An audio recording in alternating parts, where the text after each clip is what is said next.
السلام عليكم ورحمة الله وبركاته أرضي كسر دواد عاوية أونلاين كوليج إن شاء الله ما أنتم حقينو بلاون دونو كورسيس كينا أها أما سيمينار كينا أنكو بلاني كاسو أها how to make an effective power multi سيدي قابكي أيا أسمين كرا power multi effective قروح بدن إسلام مركزنا دادك سوجيدو سيدي أيان أسمين كرا أوكي inta aanan gulgelin cashirkeena insha Allah waxaan sameyn doonaa laba hab kaasoo aan ku sameyn doono PowerPoint-ga okay habka koowaad ayaa wuxuu noqon doonaa PowerPoint-ga waxaan u sameyn doonaa sidii caadiga kaasoo loo sameeyay computer-ka PowerPoint-ga labaadna waa midka ugu faa'iido badan taasoo aad ka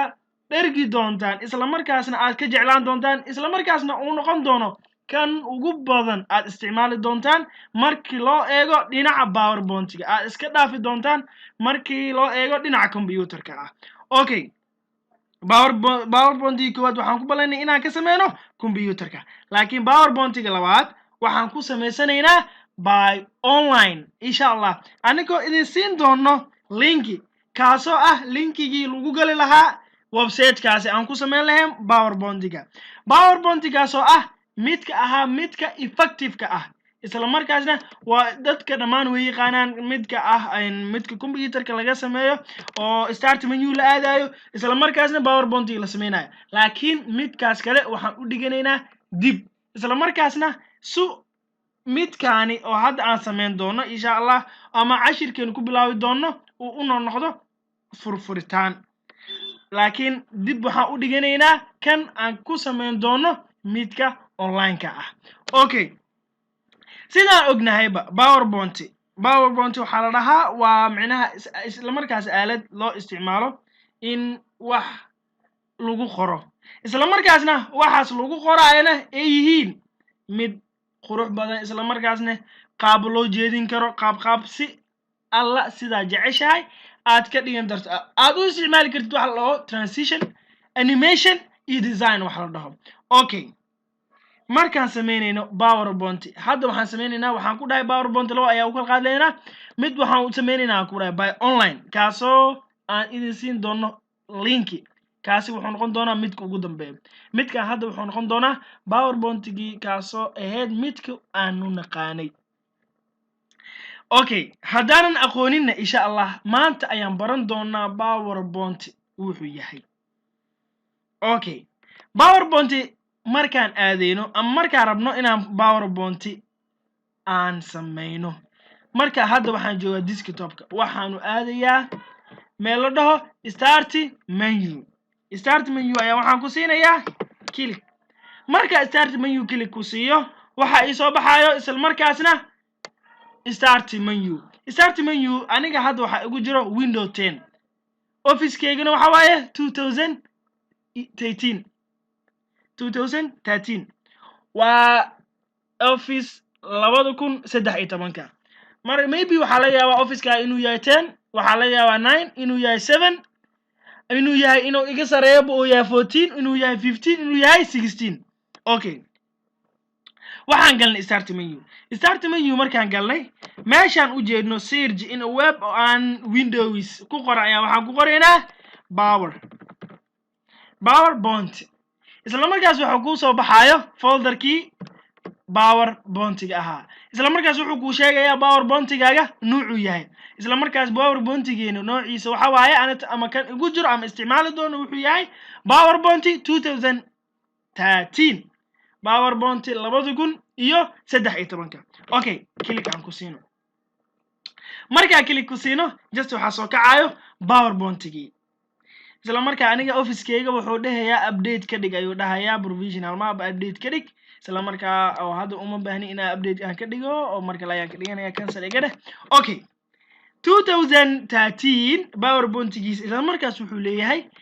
blank presentation faced integral loan background office theme and organic halaha dhan ayuu leeyahay PowerPoint-ga isla markaas aniga waxaan rabaa in aan gacanteeda ku sameysto PowerPoint qurux badan okay waxaan ku dhufanayaa blank presentation blank presentation markaan click ku siiyo isla markaasna aniga hadda waxa ugu jiro software kaas la dhahayo Camtasia. Okay, isla markaasna hadduu software kugu jiro marka oo isla markaas wax loo isticmaalo recording wuu ku soo kicinaya markaad geshid PowerPoint-ga wuu ku soo kicinaya. Okay, PowerPoint-gi markii ay galay software-ka ayaa isla markaas soo kacay oo recording aan u isticmaali jiray. Just waxaan iska leeyahay close markaan leeyahay waxaan rabaa inaan presentation PowerPoint-gi aan samaysto. isla markaa PowerPoint-yaashan waxba ku qoran dhamaantooda waxaan sameynayaa inaan iska tirtiro. marka aan rabo inaan iska tirtiro PowerPoint-gi ayaan click ku siinayaa, dan waxaan dhahayaa right click markaan dhaho waxaan leeyahay cut. isla markaa kan labaadna sidaa ayaa yeelayaa right click cut, kan right click cut. Okay, this waxaan u jeednaa in uusan lahayn wax PowerPoint ah. isla markaas waxaan ku dhahay click to add first slide. waxaa click ku siisaa halkan si aad u abuurto slide-ka koowaad. click waa u jeedaa markaan click aan siiyey wuxuu isoo kiciyey slide-ka koowaad. slide-ka koowaad waxaan u arkaa inuu yahay mid madow ama mugdi ah. waxaan rabaa inaan iska remove gareeyo kani. marka aan rabo inaan iska remove gareeyo waxaan aadayaa meeshaan ku qoran design, waxaan ku dhufanayaa design markaan ku dhufto isla markaasna waxaan baxsanayaa colorkii aan rabo. kuwaana waxaa ku soo bixiyey aan idin tuso. design markaan ku dhuftay design waxaa jirto halkaa. haddaad rabtid wax badan hadda design-kan wuxuu leeyahay colorkan ayuu leeyahay, qaabkan ayuu u dhismayaa PowerPoint-gaaga, qaabkan ayuu leeyahay sidaan oo kale. kan hadba waxay ku xiran tahay office-ka adiga kugu jiro. maybe waxa laga yaabaa 2000 inuu kugu jiro 14, 2017 inuu kugu jiro ama 2007 ama 2010. isla markaas waxa laga yaabaa design-keyga iyo kaaga inaysan isku mid aysan ahayn. Okay, isla markaasna marka aan rabo halahan wax ka badan waxaan ku dhufanayaa halkaas more click. isla markaasna waxa ii soo baxay in badan oo ah mid lagu sameeyo PowerPoint ama folders ah. haddaan rabo in a browser theme ayaan ka dooranayaa directly. Okay, hadda waxaan rabaa midkaan cad ama cadkan wuu madax waaye, waxaan rabaa midkaan ii door. midkaan waxaan ku leeyahay organican click. Okay, hadda wuxuu ii noqday mid organic ah. midkaan organic ah aan rabo inaan isticmaalo. Okay, markay sidaan ay tahay meeshaan waxaa ku qoran oo malaynaa click to add in a title. meeshaan waxaa ku siisaa click si aad u qorto ama ugu darto title-ka adiga aad rabtid inaad ka hadasho. Okay, click. isla markaasna wixii ayuu ka tirtirayaa wuxuu ku diyaarinayaa in aad wax ku qorto. title-keena waxaan ka dhigaynaa Caawiye Online College. title-keena ayaa sidaas ka dhigaynaa. Okay, inta wuxuu ku leeyahay click to add subtitle. meeshaan waxaad ku dari kartaa ku dhahay subtitle. aniga ma rabno inaan subtitle aan yeelno, waan ka soconaynaa. Okay, waxaanu rabaa for example inaan sameeyo slide cusub si aan wax ugu qoro. PowerPoint-gi ayaa joogaa halkaas, meeshaas banaan ayaa imaanaysaa. dan waxaa leedahay right click markaa aad tiraado waxaad ku dhufanaysaa new slide waxaa ku siinaysaa click. Okay, new slide markaan ku dhufanay waxaa noo soo baxay slide cusub aanan ahayn kii hore.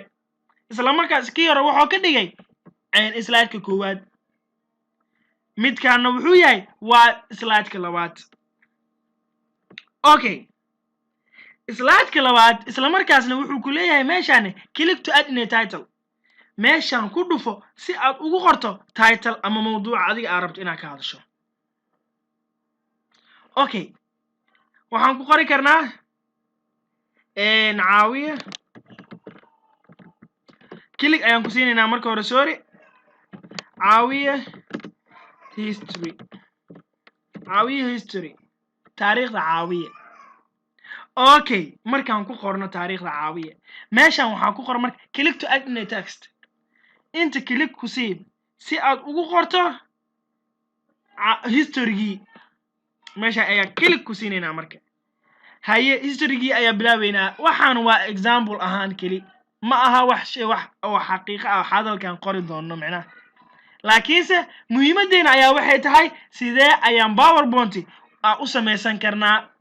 wiliba kaasoo ah mid effective ah oo dadka soo jiida anina i qanciya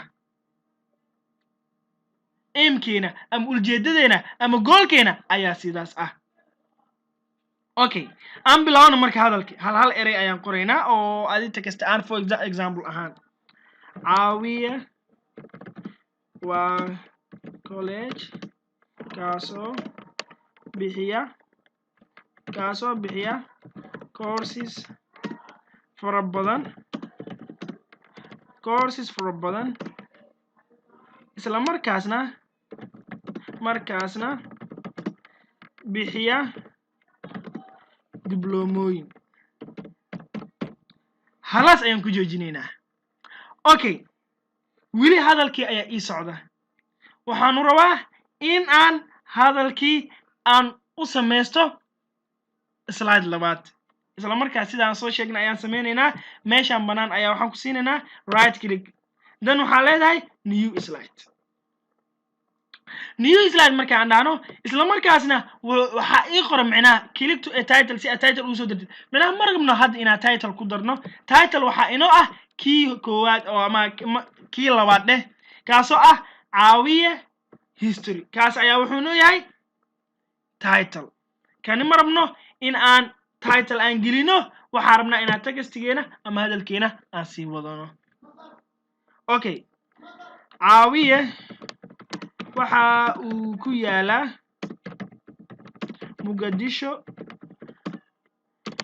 muqdisho suuqa weyn ee bakaaraha dahabshiil bank dhabarkiisa okay kanna waxaan rabnaa in aan halahan aan ka dhigano hadda waxaan soo sameynay marka koowaad waxaanu dooranay waxa la dhaho design marka koowaad waxaan dooranay design waxa la dhaho designkeena wuxuu ahaa mid madow ah isla markaasna waxaan soo furnay design ayaa waxaan ku dhufanay design isla markaasna waxaan soo qabtay slides badan slideskaas ayaa waxaan ka dooranay midka ugu qurux badan hadda hadaan geeno slide labaad colorkii nooca ayuu isku bedelayaa dhamaantood waa ujeedaa maleyna okay kan marabno waxaan dooranay kan dhamaantood sida ayuu isku bedelayaa mujeedaa sidaas ayuu isku bedelayaa okay kan waana qancin waayay waxaan dooranay midkan isla markaasna designka wuxuu yahay waxa ka dhigan kartaa slide-kaaga midba midka ka qurux badan waa ka dooran kartaa isla markaasna slide-kaaga wuxuu ku soo baxayaa sidaas adiga aad dooratay ama aad u qurxisay ama aad u aragtid inuu yahay mid qurux badan design waanu fahmnaa maleyna design waxay tahay marka koowaad inaan wuxuu ku soo bandhigayaa markaad ku PowerPoint-ga furto wuxuu ku soo bandhigayaa tusaale ahaan slides badan waanu baranay si aan u tirtirno slideskaasi isla markaasna aan u soo gishano slides cusub slideskaas cusubna marka aan soo gishano sidee ama slideska nooce ayaan u yeeli karnaa waanu baranay waxaan ku dhufanaynaa design markaan doorano design waxaa ka dooranaynaa slide wuxuu ku soo bandhigayaa slides badan isla markaasna slides badankaas markaa ku dhufatid waxaa ka dooranaysaa midka ugu qurux badan oo adiga ahaan kugu qurux badan markaad dooratana marka kan ugu qurux badan markaad dooratana waxaa isku dayaysaa inaad hadaladii ama waxaad rabtid inaad geliso kaasoo ah inuu ku soo saaro slide-ka koowaad title click to add in a title waxaan gelinay caawiye online college subtitle-kii ma aan rabno waa ka boodna haddaad rabtid adigu waa gashan kartaa midka labaad wuxuu ku soo qorayaa title iyo text wax la dhaho title-ka waxaad rabtid inaad gashitid ayaad sidaas ayaa ku qoraysaa isla markaasna meesha textiga waxaa ku qoraysaa hadalka aad rabtid inaad title-kaasi aad ka dhahdo midka saddexaadna isla markaasna hadduu hadalku kuu socdo hadalkii ayaad sii wadanaysaayo oo text bis ayaad wax ku qoraysaa haddaad rabtid inaad title cusubna u samaysana title ayaa ku dhufanaysaa add title dan waxaad gashanaysaa title-kii aad rabtid ardaye caawa waxaan baranay sida loo samaysto design isla markaas loo samaysto new slide cashirkeena maanta halka ayuu inoogu eg yahay wassalaamu calaykum waraxmatullaahi wabarakaatu seminaarkeena wuxuu noqon doonaa mid aad u macaan isla markaasna xiiso lahaan doono hadda waxaan u malaynayaa waxaan soo sheegnay dhammaanteena waa naqaanaa laakiinse waxaa ku soo xiga ama aad baran doontiin waxaadan weligiina arkin insha allah cashirkeena maanta halka ayuu inoogu eg yahay wassalaamu calaykum waraxmatullaahi wabarakaatu